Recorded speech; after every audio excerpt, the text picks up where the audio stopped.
नमस्कार, मैं हूं आरजू अंसारी और आप देख रहे हैं राष्ट्रीय जगत विजन न्यूज। बस्तर संभाग के सुकमा जिले के तुमारपाड़ जंगलों में सुरक्षा बलों और नक्सलियों के बीच हुई मुठभेड़ में अब तक 3 माओवादियों के मारे जाने की पुष्टि हुई है। ये कार्रवाई 16 नवंबर को डीआरजी के सर्च ऑपरेशन के दौरान हुई, जब भेज्जी और चिंता गुफा थाना क्षेत्रों के सीमावर्ती इलाके में माओवादी की उपस्थिति की विश्वसनीय सूचना मिलने पर सुरक्षा बलों की टीम इलाके में पहुंची। सुबह से ही डीआरजी जवानों और माओवादी दस्ते के बीच रुक रुक कर फायरिंग होती रही।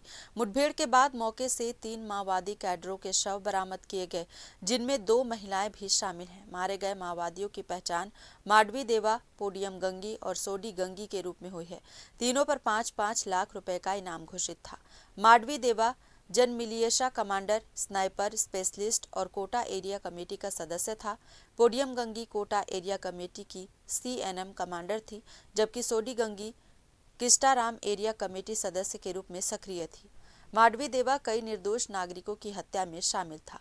मुठभेड़ स्थल से 330 राइफल, बीजीएल लॉन्चर, गोला बारूद और अन्य सामग्री बरामद की गई है।